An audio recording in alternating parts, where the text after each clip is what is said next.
Olá, tudo bem? Estamos aqui para gravar o nosso terceiro episódio da série Nisto Cremos, onde nós estamos tratando das 28 crenças fundamentais da Igreja Adventista. Hoje, a crença número 3, o Pai. Bom, só recapitulando, nós estamos ainda na primeira doutrina, são 6 doutrinas e elas se ramificam para 28 crenças, todas são bíblicas. Então, a primeira doutrina é a doutrina de Deus. Nós vimos no primeiro vídeo, o ideal é que você assista os vídeos na sequência. A primeira crença fundamental da Igreja Adventista do Sétimo Dia é as Escrituras Sagradas. Depois nós vimos a Trindade e agora nós vamos ver cada membro da Trindade. Deus Pai, depois o Filho e depois o Espírito Santo, ok? Então hoje, o Pai. Deus, o Eterno Pai, é o Criador e originador e mantenedor e o soberano de toda a criação. Ele é justo e santo, compassivo e clemente, tardio em irar-se e grande em constante amor e fidelidade. As qualidades e os poderes manifestos no Filho e no Espírito Santo também são os mesmos do Pai. Inicia-se o grande dia do julgamento. Tronos flamejantes com rodas de fogo movem-se no local. O ancião de dias assume seu assento, majestoso em aparência, ele preside a corte. Sua sacrossanta presença se estende por todo o vasto recinto da audiência. Grande multidão de testemunhas acham-se em pé diante dele. Estabelece-se o julgamento. Livros são abertos e começa o exame dos registros das vidas dos seres humanos.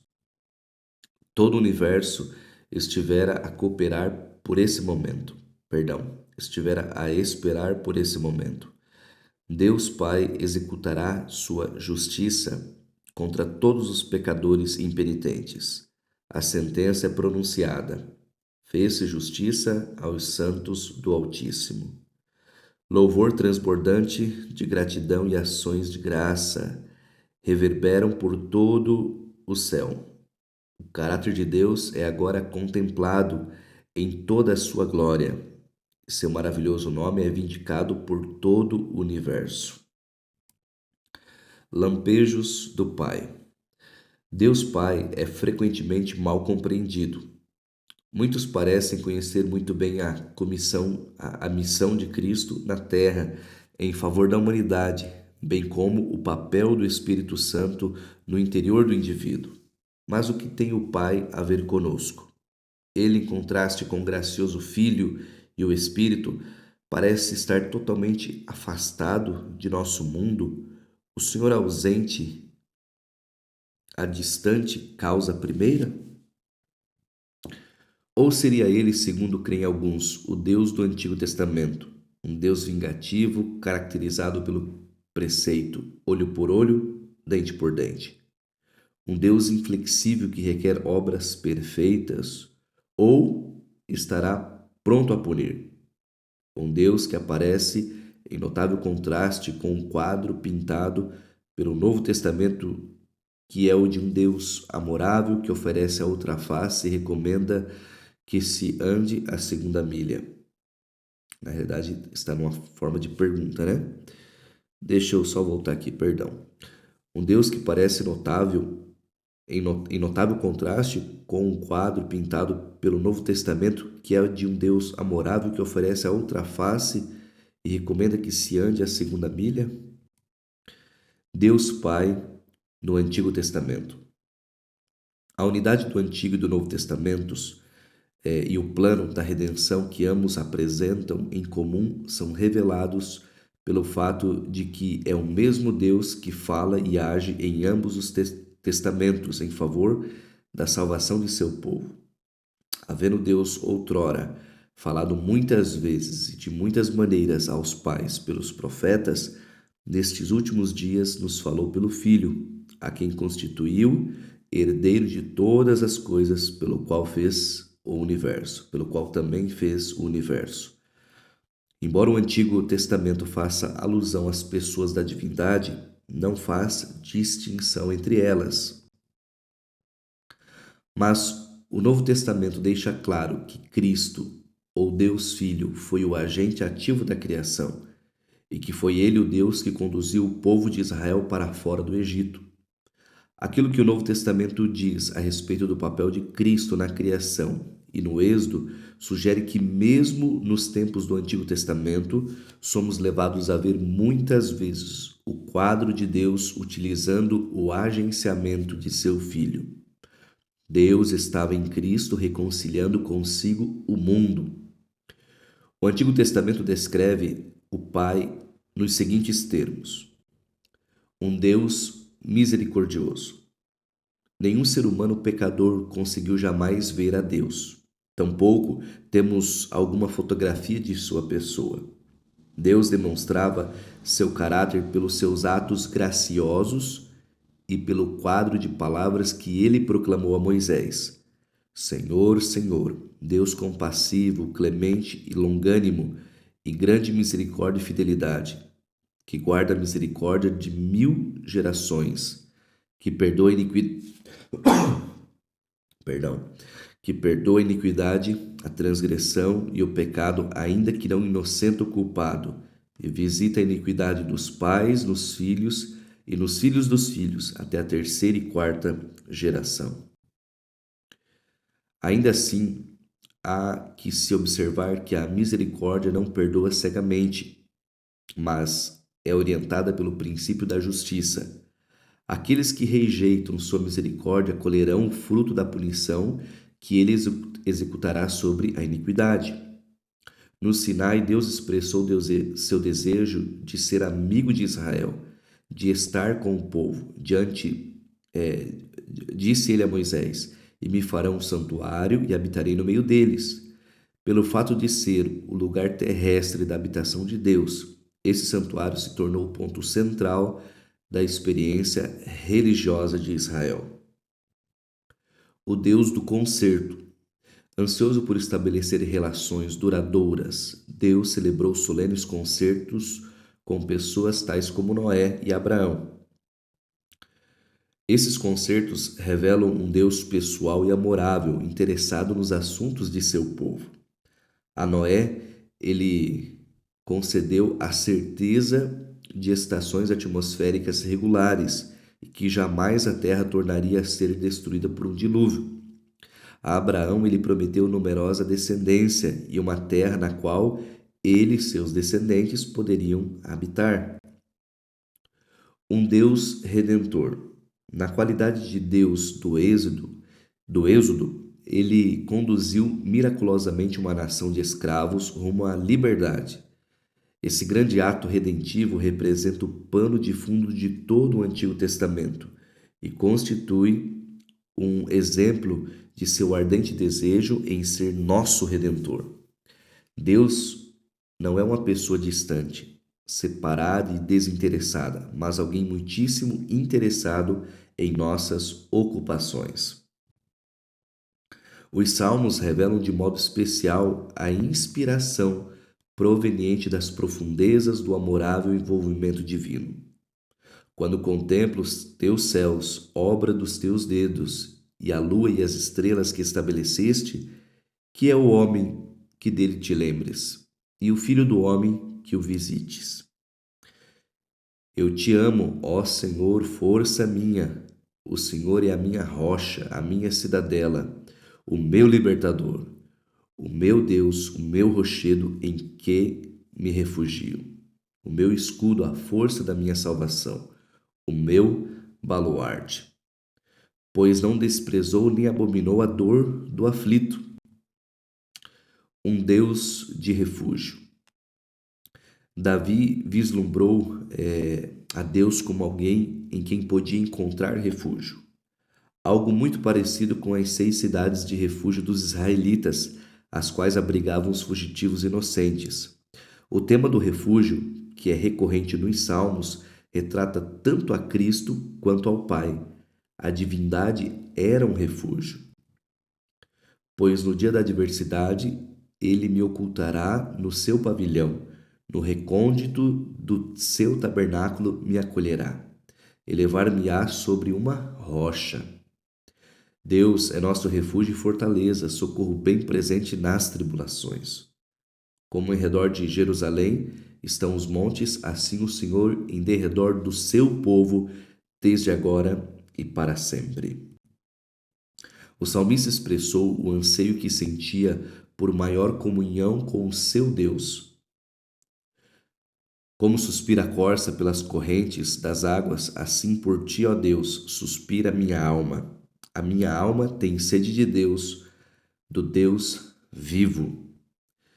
Por experiência própria, Davi testificou: confia os teus cuidados ao Senhor, e ele te susterá. Jamais permitirá que o justo seja abalado. Confiai nele, ó povo, em todo o tempo. Derramai perante ele o vosso coração. Deus é o nosso refúgio. Mas tu, Senhor, és Deus compassivo e cheio de graça, paciente e grande em misericórdia e em verdade. Um Deus perdoador. Depois de haver praticado um adultério e um assassinato, Davi clamou com profunda sinceridade: compadece-te de mim, ó Deus, segundo a tua benignidade, e segundo a multidão das tuas misericórdias, apaga as minhas transgressões. Não me repulses da tua presença, não me retires o teu Santo Espírito. Ele foi confortado pela segurança de que Deus é maravilhoso, é maravilhosamente misericordioso. Pois quanto o céu se alteia acima da terra, assim é grande a sua misericórdia para com os que o temem. Quanto dista o Oriente do Ocidente, assim afasta de nós as nossas transgressões. Como um pai se compadece de seus filhos, assim o Senhor se compadece dos que o temem, pois ele conhece a nossa estrutura e sabe que somos pó. Um Deus de bondade. Deus é alguém que faz justiça aos oprimidos e dá pão aos que têm fome. O Senhor abre os olhos dos cegos, o Senhor levanta os abatidos, o Senhor ama os justos, o Senhor guarda o peregrino, ampara o órfão e a viúva. Quão extraordinário é o quadro de Deus pintado pelos Salmos. Um Deus de fidelidade. A despeito da grandeza de Deus, Israel vagueou afastado dele durante a maior parte do tempo. Deus é retratado como amando a Israel da forma como o marido ama sua esposa. O livro de Oséias salienta pungentemente a fidelidade de Deus em face da flagrante infidelidade e rejeição por parte do povo. A contínua disposição perdoadora de Deus revela seu caráter de incondicional amor. Embora Deus permitisse ao povo experimentar as calamidades decorrentes de sua infidelidade, na tentativa de corrigir os maus caminhos de Israel, ele ainda os manteve circundados de sua misericórdia. Ele ainda lhes assegurava: Tu és o meu povo, eu te escolhi. Tu és o meu servo, eu te escolhi e não te rejeitei. Não temas, porque eu sou contigo. Não te assombres, porque eu sou teu Deus. Eu te fortaleço e te ajudo e te sustento com a minha destra fiel. A despeito da infidelidade israelita, Deus ainda lhes prometia ternamente: mas se confessarem a sua iniquidade e a iniquidade de seus pais, na infidelidade que cometeram contra mim, se o seu coração incircunciso se humilhar e tornarem eles por bem o castigo da sua iniquidade, então me lembrarei da minha aliança com Jacó, com Isaque, com Abraão. Deus faz lembrar a seu povo sua atitude redentiva. Lembra-te destas coisas, ó Jacó, ó Israel, porquanto és meu servo. Eu te formei, tu és meu servo, ó Israel. Não me esquecerei de ti. desfaço as tuas transgressões como a névoa e os teus pecados como a nuvem. Torna-te para mim, porque eu te remi. Não é de admirar que ele pudesse dizer: olhai para mim e sede salvos, vós, todos os limites da terra, porque eu sou Deus e não há outro. Um Deus de salvação e vingança. A descrição que o Antigo Testamento faz de Deus como um Deus de vingança deve ser compreendida no contexto da destruição de seu povo fiel por parte dos ímpios. Ao apresentar o tema do dia do Senhor, os profetas revelaram os atos de Deus em favor de seu povo no tempo do fim.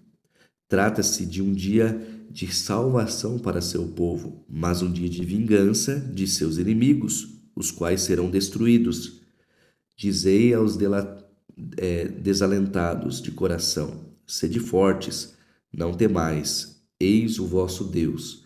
A vingança vem, a retribuição de Deus, ele vem e vos salvará. Um Deus que é Pai. Dirigindo-se a Israel, Moisés referiu-se a Deus como o Pai daquele povo, o qual havia operado a sua redenção. Não é ele teu Pai que te adquiriu, te fez e te estabeleceu? Pela redenção, Deus adotou Israel como seu filho. Isaías escreve: ó Senhor, tu és nosso Pai. Através de Malaquias, Deus estabelece o vínculo entre sua paternidade e o papel que desempenhou como Criador. Não temos nós todos o mesmo Pai? Não nos criou o mesmo Deus? Deus é nosso Pai, tanto pela criação quanto pela redenção. Quão extraordinária é esta verdade! Deus Pai no Novo Testamento. O Deus do Antigo Testamento não difere daquele que encontramos no Novo Testamento.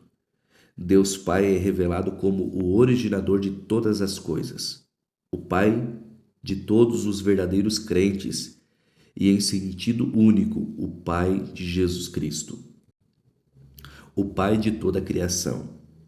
Paulo identifica o Pai distinguindo-o de Jesus Cristo. Todavia, para nós, há um só Deus, o Pai de quem são todas as coisas, e um só Senhor, Jesus Cristo, pelo qual são todas as coisas, e nós também por ele. O apóstolo testifica: por esta causa me ponho de joelhos diante do Pai, de quem toma o nome toda família, tanto no céu como sobre a terra. O Pai de todos os crentes. Nos tempos do Novo Testamento, este relacionamento espiritual de pai-filho existe não entre Deus e a nação israelita, senão entre Deus e o crente individual. Aqui eu copiei como estava, mas eu creio, analisando um outro, nisto cremos que na realidade o texto é assim, deixa eu repetir. Nos tempos do Novo Testamento, este relacionamento espiritual de pai e filho existia não somente, entre Deus e a nação israelita, senão entre Deus e o crente individual. Jesus apresentou as linhas mestras desse relacionamento, o qual é estabelecido mediante a aceitação que o crente faz de Jesus Cristo. Por meio da redenção operada por Cristo, os crentes são adotados como filhos de Deus. O Espírito Santo propicia a facilitação desse relacionamento. Cristo veio para resgatar os que estavam sob a lei, a fim de que recebêssemos a adoção de filhos.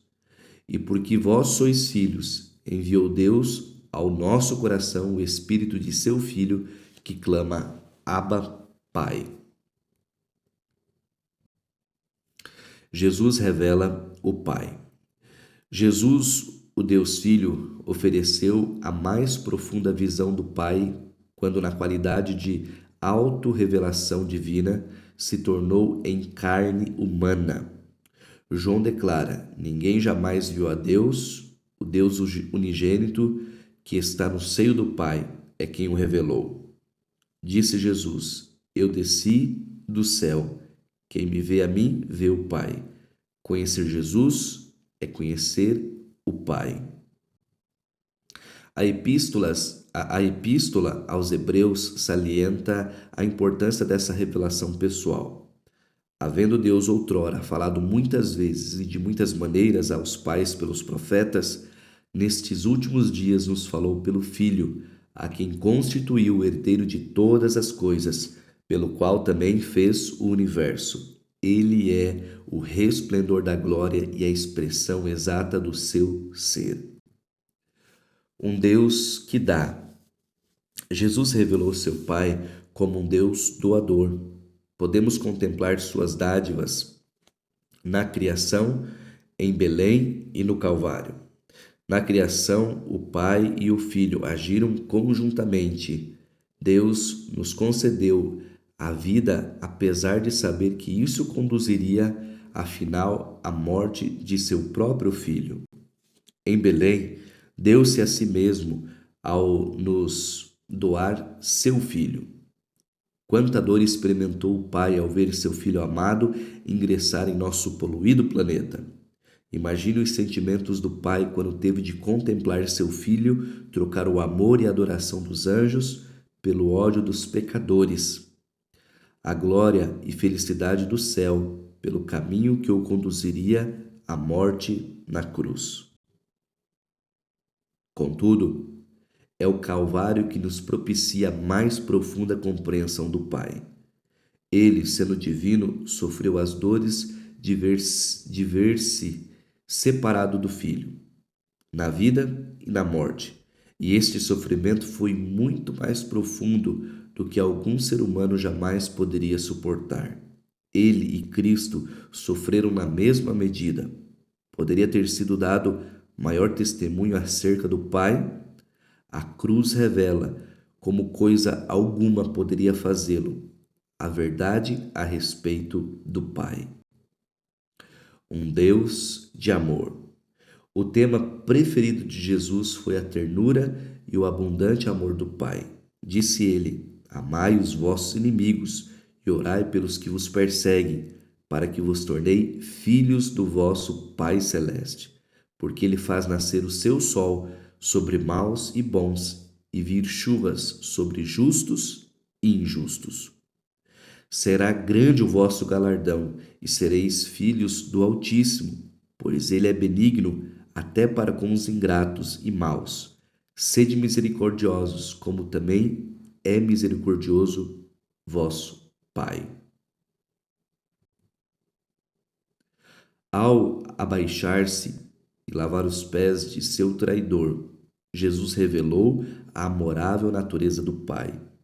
Quando contemplamos Jesus no ato de alimentar a multidão faminta, curando o surdo, concedendo fala ao mudo, abrindo os olhos ao cego, fazendo andar o paralítico, curando os leprosos, ressuscitando os mortos, perdoando os pecadores e expulsando os demônios, vemos o Pai labutando entre os homens, trazendo-lhes vida, libertando-os, concedendo-lhes esperança e apontando-lhes a terra restaurada no futuro. Cristo sabia que seu ato de revelar o precioso amor do Pai representaria a chave para conduzir as pessoas ao arrependimento. 3 das parábolas de Cristo retratam o amorável interesse de Deus pela humanidade perdida. A parábola da ovelha perdida ensina que a salvação provém da iniciativa de Deus e não decorre da busca que dele façamos. Assim como o pastor ama as suas ovelhas e coloca sua própria vida em risco quando uma delas se extravia, assim, em medida muitíssimo maior, Deus manifesta seu anelante amor por todos os perdidos. Essa parábola possui também um significado cósmico. A ovelha perdida representa nosso mundo rebelde, não mais que um mero átomo no vasto universo de Deus. Como um custo incalculável, Deus ofereceu seu Filho para poder trazer nosso planeta de volta ao redil, o que indica que nosso mundo caído é tão precioso para Ele quanto o restante de sua criação. A parábola da dracma perdida enfatiza o imenso valor que Deus atribui a nós, pecadores. Por sua vez, a parábola do filho pródigo destaca o imenso amor do pai, que de boa vontade recebe de volta o filho penitente. Se existe alegria no céu por um pecador que se arrepende, imagine o gozo que tomará conta do universo por ocasião da segunda vinda de Cristo. O Novo Testamento torna claro o íntimo envolvimento do Pai em relação ao retorno de seu Filho. Por ocasião da segunda vinda, os ímpios clamarão às rochas e montanhas: caí sobre nós e escondei-nos da face daquele que se assenta no trono e da ira do Cordeiro. Jesus disse: porque o Filho do Homem há de vir na glória de seu Pai com os seus anjos, e vereis o Filho do Homem assentado à direita do Todo-Poderoso e vindo sobre as nuvens do céu. Com o coração anelante, o Pai antecipa o segundo advento, quando os remidos serão finalmente conduzidos a seu eterno lar. Então será claramente demonstrado que o envio de seu Filho unigênito ao mundo para vivermos por meio dele não foi em vão. Somente o amor insondável e abnegado pode explicar por que, embora ainda fôssemos seus inimigos, fomos reconciliados com Deus mediante a morte do seu Filho. Como poderíamos refutar um amor de tamanha grandeza e falhar em reconhecê-lo como nosso Pai? Muito bem, finaliza aqui a leitura do capítulo que fala sobre Deus, o Pai. Deus nos abençoe. Um forte abraço.